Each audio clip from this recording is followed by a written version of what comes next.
les jours où c'est difficile. C'est ce que j'aimerais partager aujourd'hui avec vous. Ce que j'observe en ce moment et ce qui me permet de tenir le coup.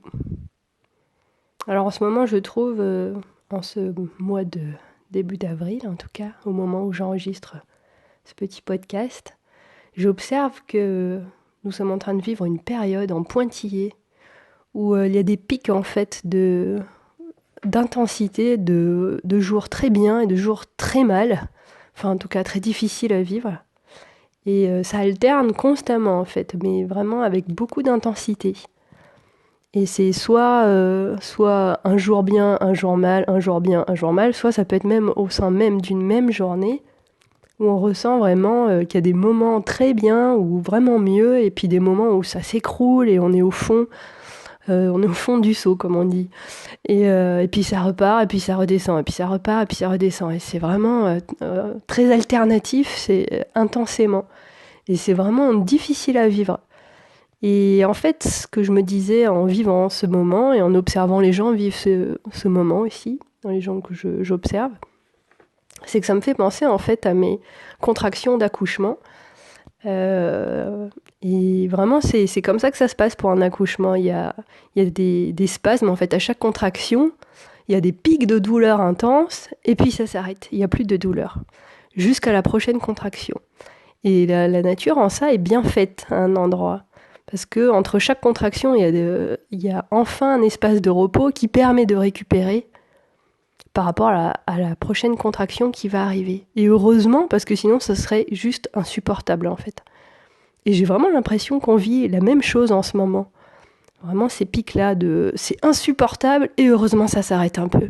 Et puis c'est insupportable et puis ça s'arrête un peu et on est soulagé, voire même c'est même agréable, on sent que c'est sur le bon chemin, on sent que ça va, les choses vont dans le bon sens.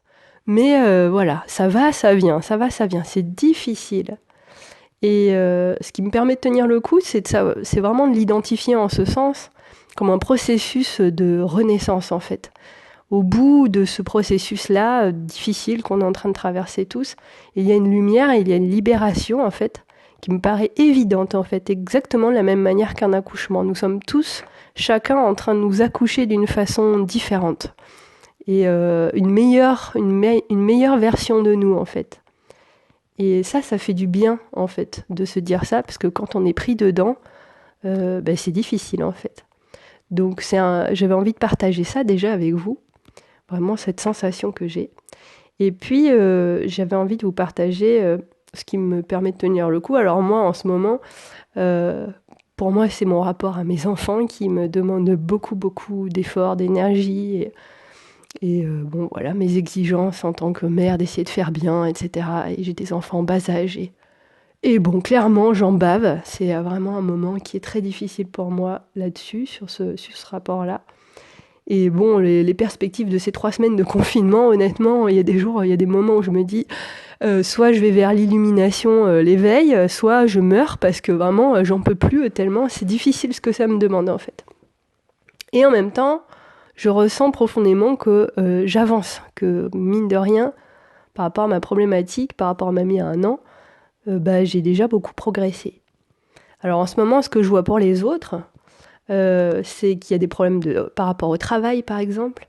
Il y en a pour qui, en ce moment, le travail se dégrade énormément, surtout dans les fonctions d'État. Alors ça, c'est vraiment particulièrement catastrophique, j'ai l'impression, dans tout ce qui est grosse institution, de façon générale. Ensuite, il y a tout ce qui est relation difficile, en fait, avec quelqu'un. Donc, ça va être soit une relation confrontante, soit difficile avec quelqu'un qui est là, que ça revient, ça lâche pas. Et c'est rude. Ça peut être une maladie ou une douleur physique qui évolue, et ça aussi c'est difficile à vivre, que l'état se dégrade ou que vraiment on doit lâcher des choses quant à notre état physique et que c'est compliqué en fait. Il y a aussi des déménagements qui traînent, qui se font pas, et parfois c'est compliqué de se dire ça va se faire, et puis ça va. Et puis il y a des moments ça va se faire, puis des moments ça va pas se faire, et puis ça a du mal à avancer. Il y a aussi le rapport au célibat. Je vois aussi beaucoup de célibataires qui en ont marre de leur solitude. Et pareil, ça arrive au bout de quelque chose, mais c'est difficile à transformer en fait, vraiment. Et toutes ces situations-là, en fait, arrivent à la fin, mais ça prend du temps, quoi. Ça dure. Et ça dure pourquoi? Parce que selon ma lecture, en tout cas, on a beaucoup à lâcher, en fait. Parce que c'est installé depuis des années, en fait, maintenant, tous ces problèmes-là que nous traversons. Ça fait des années que cette problématique à laquelle nous sommes confrontés se présente, plus ou moins fort, mais là, on est dans des paroxysmes voilà, à se confronter, en fait. Et je relis ça, personnellement, il me semble que c'est très relié à des charges transgénérationnelles que nous sommes en train de nettoyer, en fait. C'est pour ça qu'elles sont particulièrement difficiles à, à faire bouger, en fait. Parce que c'est ancré, ça ne nous appartient pas qu'à nous, en fait. C'est quelque chose qui appartient à l'arbre familial, qu'on est en train de dégager, et c'est un gros morceau. Voilà, ça c'est mon impression. Alors c'est normal qu'une transition prenne du temps, et c'est pour ça euh, qu'elle prend du temps et pour qu'elle se fasse correctement. J'en ai déjà parlé précédemment.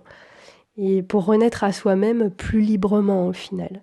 C'est quand même ça l'objectif et c'est ça qu'il faut viser en fait. C'est ça qui fait du bien de garder toujours en tête pour pouvoir avancer. Et pour moi, c'est une question de posture en fait à changer par rapport aux problèmes auxquels on se confronte. C'est d'arriver à faire le prochain pas dans la direction de mieux s'aimer. Mieux s'aimer soit à soi-même et mieux s'aimer soit à l'autre et trouver un nouvel équilibre là-dedans. Ça, c'est vraiment important. C'est vraiment un nouvel équilibre très subtil à trouver entre s'aimer soi-même mieux et trouver un rapport à l'autre aussi qui est meilleur. Voilà, arriver à trouver cet équilibre-là, sans oublier l'un, sans oublier l'autre.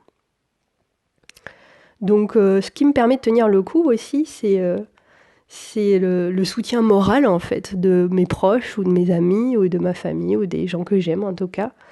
C'est important de trouver quelqu'un à qui se confier, que ce soit un proche, que ce soit un thérapeute.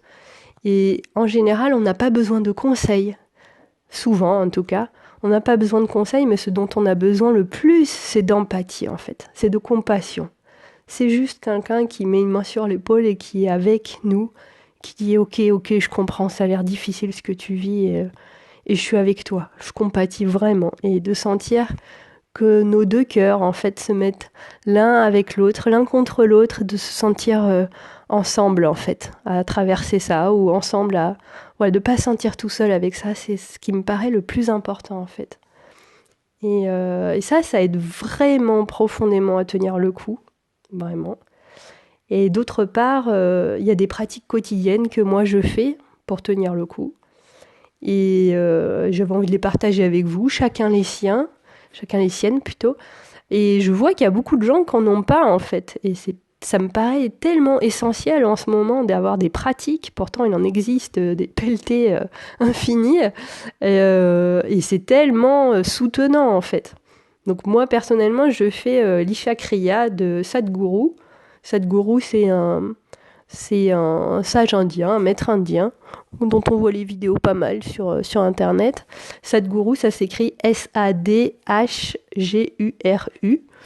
Et il propose une méditation qui dure 12 minutes pour voilà, continuer à se transformer, se nettoyer, et que je trouve extrêmement riche et qui fait vraiment du bien en fait. Donc moi je fais ça tous les soirs, je fais des mudras tous les soirs, c'est des positions de main issues du yoga aussi. Moi vu que ma pratique est manuelle, ça me parle bien. Et je fais aussi essayer de prendre soin de mon corps le mieux que je peux dans la mesure de mes possibilités. Que ce soit en alimentation, que ce soit de mettre de la conscience dans mon corps pour que je le bouge le mieux possible, pour y faire le plus attention possible, pour que il me dure le plus longtemps possible en bon état. Parce que je sens que à l'étape où j'en suis, de ma vie en tout cas, il y a plein de petites maladies qui peuvent commencer à arriver, enfin des petits déséquilibres qui pourraient se transformer en maladies. Et c'est maintenant où je sens que c'est important d'y être attentive et de faire en sorte que ça n'évolue pas dans un mauvais sens. Donc moi, je suis très attentive là-dessus pour l'instant. Donc il y a ça. Et ce qui permet de tenir le coup aussi, c'est le besoin de légèreté Surtout, en ce moment, c'est lourd. C'est lourd souvent pour tout le monde, quoi, hein, parce que c'est une période de transformation tellement profonde qu'on a besoin juste de décompresser à un moment donné, de rire. Donc n'hésitez pas à regarder des films, des vidéos, des livres qui sont drôles, quoi, qui permettent de relâcher la pression interne. Moi, ce qui m'aide beaucoup, c'est la musique aussi, qui est un grand soutien pour moi. Il y a tout ce qui est artistique, tout ce qui est lecture, tout ce qui permet de s'évader en fait, de rêver, d'ouvrir ses perspectives, de rêver en fait, de faire du bien, de relâcher en fait. Et ça, c'est très très important d'y penser aussi, de ne pas être tout le temps dans le il faut, je suis dans le devoir de, je progresse. Surtout quand on est dans le milieu du développement personnel, on a l'habitude de tout le temps essayer de progresser, progresser, progresser. Mais il y a aussi des moments où il faut relâcher un peu la pression et juste faire des choses légères. Et ça aussi, à la fois, ça aide à progresser un endroit, ça nous aide à nous épanouir. Et c'est ça le but du jeu, en fait. Moi, en tout cas, c'est ce que je comprends de la vie. Et une dernière chose, les jours où c'est difficile, ce qui me paraît important, c'est de regarder ce que l'on a déjà accompli, en fait, ce que l'on a déjà réussi à surmonter jusque-là. Toute la progression qu'on a fait, en fait, jusque-là. Et ne pas s'apesantir, surtout sur ce qui ne va pas. Et ça, vraiment, c'est très important pour arriver à tenir le cap. Moi, mon image intérieure, en fait, pour tenir le cap, c'est que j'imagine être sur mon petit bateau et quand il y a des jours qui sont très difficiles, c'est comme si je devais passer le Cap Horn avec mon petit bateau. Il y a des vagues, il y a du vent, il y a de la tempête, il y a des gros nuages noirs, il y a des éclairs, c'est compliqué. Mais je sais que derrière les gros nuages noirs, il y a de la lumière. Entre les nuages, il y a peut-être un tout petit point de lumière que même je devine et je sais qu'il est là. Et c'est ça que je vise.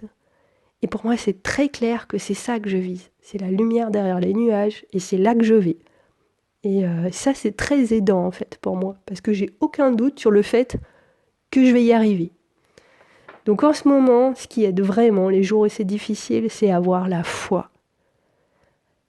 Avoir confiance qu'on est dans un grand passage de progression pour l'humanité et qu'on est tous en train d'y participer, chacun à son échelle, petits et grands, parce que les enfants aussi, ils vivent ça pareil que nous, il ne faut pas l'oublier.